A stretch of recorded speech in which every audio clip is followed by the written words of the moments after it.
Hello, everyone. This is Eric Pennington with the Spirit of EQ, and welcome to the Spirit of EQ podcast. Today's episode is, I'm emotionally intelligent. Why isn't everybody else? Life is a journey. Spirit of EQ helps shape and guide the road ahead for individuals, leaders, teams, and organizations striving to realize their full potential through emotional intelligence. Spirit of EQ is a coaching and consulting company that assists individuals and businesses to reach their full potential by developing emotional intelligence. In business, managers and leaders recognize the value of training to develop leadership skills. What they may not realize is that those skills are far more effective when they pay attention to not only performance, but also to people. Emotional intelligence is a crucial skill because people drive performance and emotions drive people. Joining me as always is Jeff East with the Spirit of EQ. Hello, Jeff. How are you? Hi, Eric. I'm doing fine, and I hope all our listeners are too. So, Jeff, that title really kind of tripped me up a bit, and I know we talked offline about, well, where are we going with this? And I guess I wanted to start for our audience. A number of our clients, especially here lately, have brought up the question, well, what do you do when you encounter somebody who's not emotionally intelligent and you're like working on this stuff and you're growing with your emotional intelligence? And how do you deal with somebody who's not emotionally intelligent? And I think it's not so much because at this point in time, we're not post-COVID, unfortunately. Not a lot of people are back in the office. I know that some have been kind of moving there. So I think it's a blend, right, of personal relationships and the professional ones. Right. Boss to subordinate and back the other way type thing. I've even had a conversation with a potential client hold on, let me change that from potential client. It even goes to, I have a client, one of our clients that talked to me about how the senior level manager was kind of on the fence about emotional intelligence, and could that be a problem? And of course, we never tell anybody what to do in the sense of how they engage with us, but we do warn them that there can be that collision course when you have this disconnect between, especially if you're in an organization that's hierarchical, right, in nature. So when you think about that, Jeff, I mean, what are your thoughts on engaging and getting along with, or whatever you want to describe it, with those that are not emotionally intelligent? I think part of it boils down to how much of a relationship are you in that person, how much of a relationship you have with that person. If the person that's waiting on you at the gas station is not very emotional intelligent, you probably don't really need to worry about that because it's just a quick interaction. But if you are in a relationship with somebody, their office is across the hall or their cubicle is next to you, or you're living in the same house that you can't get out of because you're under quarantine, then that's when you need to put the effort into it. Right. And, hopefully we'll give some good tips and some ideas. Yeah, and I want to be careful not to jump too quickly into the tips and solutions idea. One of the things that's really been crossing my mind, and I've had this question posed to me about how well our business is doing because of things like this pandemic, and that it's exposing the weaknesses and the needs. And I can appreciate that question. But I tell them, it's a double-edged sword. On one hand, yes, it makes what we do much more viable. However, this is messy work. And you have these dynamics out there of, emotional intelligence is not necessarily the most widely known, used discipline, learning, if you will, out there. Not to mention the fact, and this is one refrain that I typically go to, and that is people just don't work on themselves. Right. And I don't throw that out there to say it's because they don't care or it's because they're lazy, or it's not an insult. Because some of it, I think, is just, at least in America, it's kind of a cultural norm in a way. Mm-hmm. And I look at that and I go, okay, isn't it ironic? We have all the information to just about anything that we'd want to know. We can get it probably in about 5 seconds by doing a search on Google. Mm-hmm. If our boss says, hey, we've got this project and we need to have it done in the next 2 months, all hands on deck, people will rise to that occasion. When you say, hey, you know what, you should spend some time working on you, it's like you get that look. You get that strange silence like, well, what do you mean? And I used to think it was because shame on you. But as time has gone on, Jeff, even before you and I met, I started realizing, wait a minute, I think this got into the water somehow. Because it's not that very rarely do I encounter people who are like, hey, I don't need this. This is not important. I'm not important. What's most important is that I get that next promotion. I don't have anyone. I can't think of anyone that I've interacted with that had that sort of hardened approach about it. So some of the problem maybe is it hasn't become culturally normal to really not work on yourself. Right. So if what I'm describing to you is true, even partially, what other problems do you think that has caused us to be maybe not the most emotionally intelligent society? I think some of them are, you have to succeed at any cost. It's about me getting to where I want to be, whether it's the promotion, whether it's I want to be living in a $3 million home or driving Lamborghinis or whatever that is that's driving you. And when you're focused on only that, there's no room for anything else. Yeah, because that almost speaks to the idea of like a glass that has, a 16-ounce glass that's full of water up to 15 inches, right? Or 15 ounces. Mm-hmm. And you can't pour. I mean, if you do pour more, it's going to end up, you're going to have a mess. Right. Right? And so what you have to do is, I like the glass analogy you're using, you may have to take 3 or 4 or 5 ounces out of that glass. Yeah. Because you reevaluate what's important. Hold that one, because that's a great solution, and we're gonna get to that toward the end. But that's really good, Jeff. Exactly. I think we can unwrap that a great deal. I think also I kind of got a sense from what you were saying there is it a form of selfishness? Selfishness, to me, is I think something that you don't realize you're doing. Right. So it's you're not really aware of what you've become or what your actions are.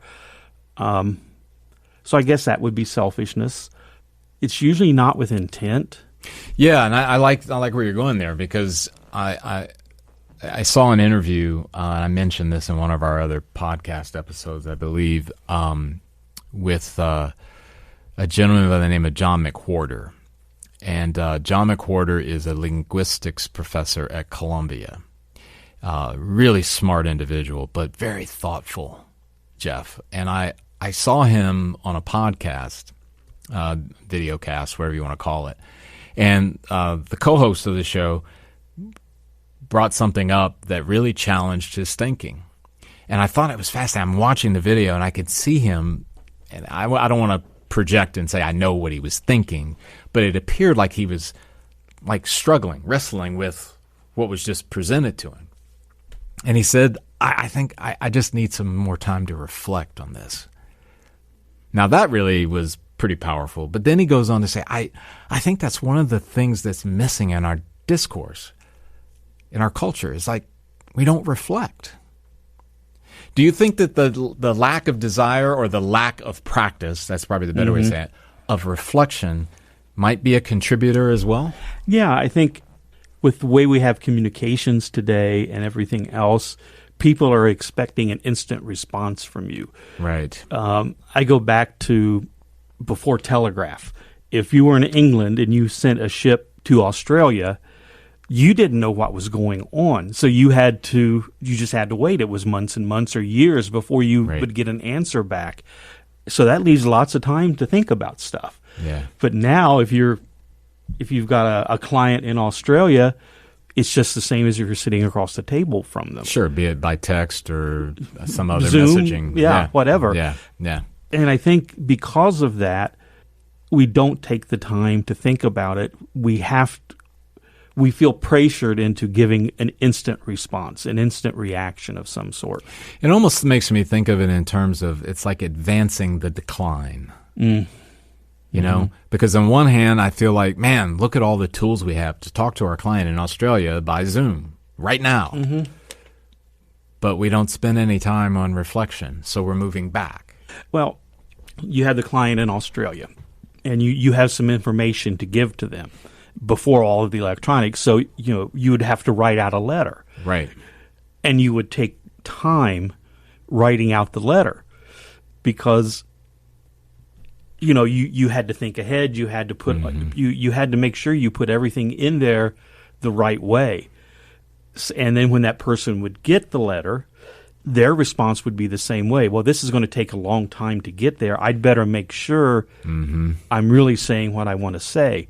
And I think, that's part of the decline you're talking about. Well, and I think there's another thing that comes to my mind, and one of your favorite thought leaders, Brene, I think she pronounces it Brene? Brene Brown. I saw an interview with Tim Ferriss, the 4-Hour Work Week. I always call him the 4-Hour Work Week guy, but I know he's done more than that. However, and she talked about this idea of curiosity, the importance of it.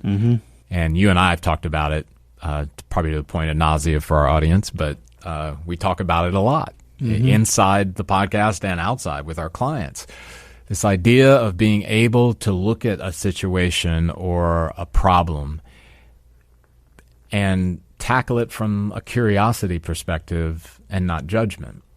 And I think our lack of curiosity is a contributor to the problem of low emotional intelligence, because curiosity demands you to stay in that place. It demands you that you have to reflect on what's going on. Yeah, exactly. And hear us out, everyone in the audience. We are not anti-technology. Are we, Jeff? No. Right? And we're also not here to tell you that your lack of curiosity or lack of reflection is a mark. We're just bringing up the problems and what may be contributing to the issue of low emotional intelligence. And I would dare say, all of us have reasons. We could probably cite reasons of why we don't want to be curious and we don't want to reflect. We may be afraid of what we may find, or we may find ourselves going to the door of a house that we don't want to go into. And Brene Brown, wonderful job of explaining that what's behind that door. She didn't use that analogy, but if what is behind that door is ferocious and big, then you need help. And that's a counselor, a therapist, what have you. You've got to be able to determine what's behind that door. If it is not that ferocious, if it is just something that, hey, I wish I would have taken this turn versus that turn 20 years ago, maybe that's one you can handle on your own, or maybe with the help of a friend. There's all these varying degrees, and it requires honesty. But at the end of the day, I think the absence of curiosity leading to that reflection is one of the big contributors to the problem. And those of you in the audience who have been working on yourself and have been growing your emotional intelligence, what I love about our competencies, there's one in there that's just, it's more than a competency, empathy. We're talking about it in this frame because we want you to, I think it's important that when I encounter someone that has low emotional intelligence, is not to rush to judgment. start with empathy, because that empathy will open up the door for you to begin to be curious. Oh, I wonder what would cause that person to do that. And the self-empathy part is what causes me to do that. Exactly, right? And I think that's key, and that's where we wanted to go with this. We want to identify the problem, because it is a problem. There's no doubt about that. But it also is rooted around a desire to, because it'd be great if we could sprinkle some magic pixie dust through this recording and you could just take it and give it to somebody, and then the next day they're very highly emotional intelligent. But in all likelihood, that's not going to happen. Jeff, even if we had organizations lined up down the street tenfold, we're not going to get to everybody. And even our colleagues and peers out there are not going to get to everybody. So it's almost one of those things like, okay, this is what it is. You've got a boss that's not emotionally intelligent. You have a spouse, you have a brother, a neighbor, whatever the case may be. So this is kind of a pivot to what do we do with this when we're in that situation? And it'll kind of be a blend, Jeff, of what are some solutions. Maybe it is a little bit more about what do you think we can do to make it better, if you will. So let's kind of go there. Let's use the example of I have a boss has low emotional intelligence. And we know that we go into the definition, this person does not manage their thoughts and emotions for optimal decision making. Whether it be when they get angry, they explode, or when they get sad, they withdraw, all those things. What are some things that you could think of that a person could use, some tools, some tips around that? Well, I think to start with, in the religious realm, there's something called being a witness, which doesn't mean you're witnessing something. You're letting other people witness you. And I think one of the first steps is you show that person that you have emotional intelligence, even if they don't understand what it is. They're witnessing you practice it. And that sometimes right there gets other people curious. I just laid this really horrible thing on you, and you just calmly said, okay, let's take care of this, instead of blowing up like I would have blown up. So I think that's the very first thing that you need to do is let people witness you practicing the emotional intelligence. So it's almost that adage of caught versus being taught. Right. Yeah. So, well, that goes back to the curiosity. If that person sees you practicing emotional intelligence, that might be the curiosity starter for them. Why did they do that? Why didn't they respond like everybody else did? They also would have to, maybe I'll just couch the question this way.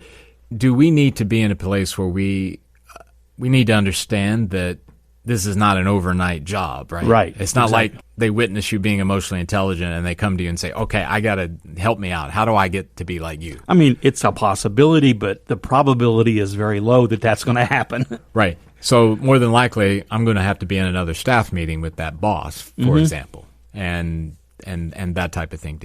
What do you think is the key to sticking with it? Well, if we're talking about emotional intelligence, we're going to talk about what are the consequences if I keep doing it. Consequential thinking. Right. If I continue down this path and put the work I need to put into working with this person, what can the consequences be? Consequences are probably not going to be worse than they are now. Right. Consequences are probably going to be, even if it's just with me, he might start reacting differently because they're not getting the response that they normally get from people. So there's that. We mentioned empathy before.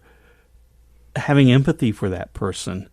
And well, Jeff, what if I say, Jeff, I don't like him. He's a jerk. Or she's always pulled the rug out from underneath me. And so what do you say to that person? empathy doesn't have anything to do with liking someone. Oh, Okay. for the win, Jeff East. It's just like forgiveness. You don't forgive somebody because you like them. You forgive somebody because you need to get that out of your system. So by showing somebody empathy, in a way, you're kind of forgiving them for how they're acting. Mm-hmm. And forgiveness is, like I said, it's not between you and the other person. It's mainly internal for you, that you're not going to have those ill feelings. Yeah, because in the end, if somebody needs to be forgiven as an individual, the only time that that's really relevant to them is if they've actually asked you for that. Right. Because mm-hmm. otherwise, it's really an inside job. Mm-hmm. Yeah, yeah. And you can't, when you show someone empathy, you can't expect them to give it back mm-hmm. or to even acknowledge that you're showing it. Yeah. That's not what it's about. Yeah. That empathy that you're giving that person is keeping you on an even keel, keeping you on the path of emotional intelligence. Yes, and we can touch on this in a minute about the impact of when we don't show empathy and we don't extend forgiveness, mm-hmm. And when we don't allow how we might feel about someone to get control of us, mm-hmm. right? Because if you think about it, if the only people that you can apply this to are the ones that you like or love, it's going to be a pretty small audience. I mean, in the end, because liking someone can change from day to day, week to week, hour to hour, right? I mean, depending on how the relationship mm-hmm. and where it may be. I mean, because it's easy for me to typically point out where other people are missing the boat. It's much more challenging for me to apply that to myself. Right. What do you think curiosity for ourselves, our patterns, our behaviors could do to help in that regard? Oh, it's funny. We just completed a podcast that will be out there for everyone, and we talked a good bit about reflection. Mm-hmm. Yep. And I'm not saying you need to spend hours and hours and hours reflecting, but if you have a situation with this person that is giving you the problem, take some time to reflect back on that interaction and just see, could I have done something different? Is there a way I could have responded differently to this person? Or think about maybe what's going on with that person. They may be having something bad happening to them. Right. That is causing them to be this way. So just more often than not, isn't that the case? I mean, there's some issue, some trauma, some event that happened. They could have an ill parent. They could have marital problems. The board of directors may be saying, if you don't show a 50% profit this month, whatever it is. Yeah. You don't know that. And that's where the empathy is so important, because you're giving them the benefit of the doubt. Yeah. And by empathy, if you're showing someone empathy, at least in your own mind, you're giving them worth. So, Jeff, they've maybe made it very clear after numbers of years that they're not going to change. However, if the person who is growing their emotional intelligence continues to do that, the value is not based on 1, 2, or 3 people who are not emotionally intelligent, right. Even if they have sort of appointed power, right?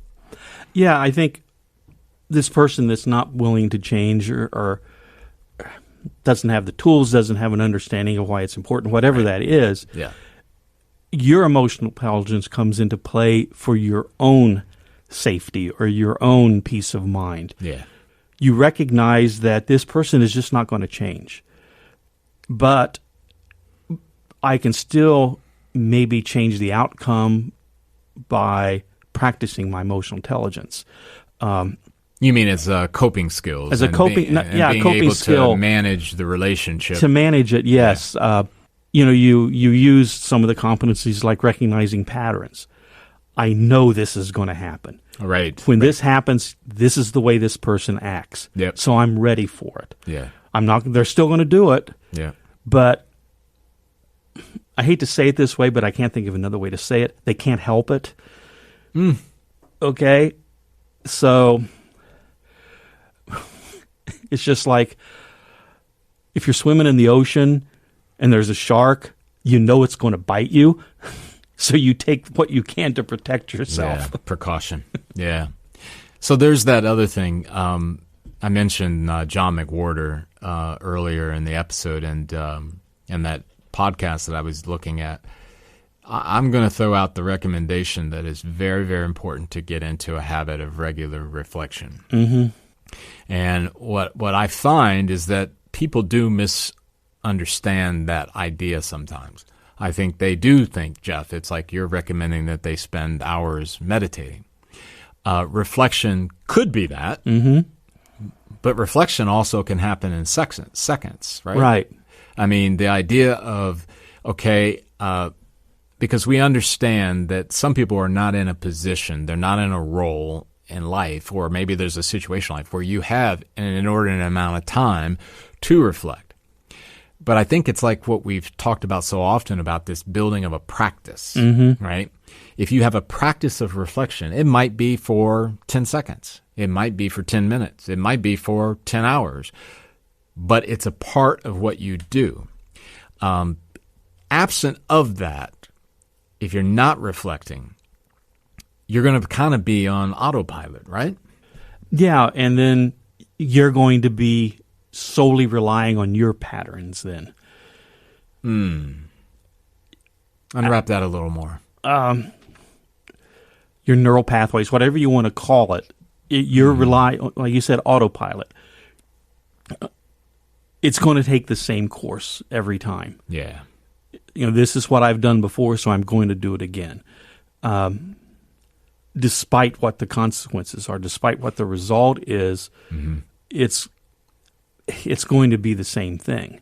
And by reflection, that's when you can start, okay, when this happens, I need to start thinking of it in a different way. I need to start taking a different path, or the neural pathway. I need to build a new one. Yeah, and then that curiosity thing comes in as your aid, right? Yeah, you learn, when this person does this, this is how I've reacted in the past, and it hasn't been a good result. Yep.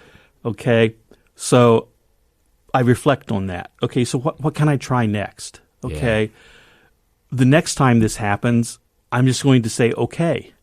That doesn't mean you're getting trampled down. You just say, okay, we'll take care of that, or whatever this needs to be said. Right. And then you start building on that, and hopefully you'll start diffusing that person, because some people that are acting like that kind of like the confrontation. Yeah, there are personality types that do thrive on that kind of conflict. That's how they get their energy. Right. And what I've discovered is when I've dealt with people like that, when I don't give them that energy, they treat me differently. Yeah. Usually in a much better way. Yeah. Yeah, so there's another tip within that. Another thing that I would throw out, Jeff, is this idea of, and I don't remember exactly, that was a movie, and I think I've probably referenced this before in one of our episodes. It's a simple question. Is this making my life better? Yes. And I don't know why that was so profound to me outside of its simplicity, because it just cuts right through. It's like, if it's making my life better, I'm probably onto something really good and I should keep doing it. If I don't know, probably pushes me toward why isn't it? And then if the answer is no, it's not making my life better, then that's a call. You need to do something. You need to reflect and evaluate it. I know in some addiction realms, with the 12-step programs, that there is that sort of how's that working for you? Right. I think if we could practice that dynamic of, is what I'm doing, is what I'm saying, is how I'm acting, is it making my life better? That's one of the simplest ways I could think of to get you to that place of where, I need to reflect on this. And again, I want to stress to you, and I've used this with clients, right? It's like, okay, why don't you start off with 1 day a week? You're going to spend 10 minutes evaluating what it is you've endeavored to do. your vision, your mission, your goals, whatever. And then you work up to something else. Maybe you work up to, it's now not one day, it's bookends, the first day of the week and the last day of the week. Whatever is your rhythm, whatever works for you. Mm-hmm. But like so much else, and exercise is the wonderful analogy of if you can build up build a new neural pathway, it will become effortless. Right. Because we've talked about it, Jeff, our brains are super efficient and they're taxed. Mm-hmm. Because there's so much energy and there's so much call upon our brains to do this work. It's always looking to make things efficient, if not easy for you. But, you find that if you're a person that complains, for example, your brain can make you really good at complaining. Oh, yeah. As the opposite, if you're someone that typically builds people up with your words, your brain can make you really good at that.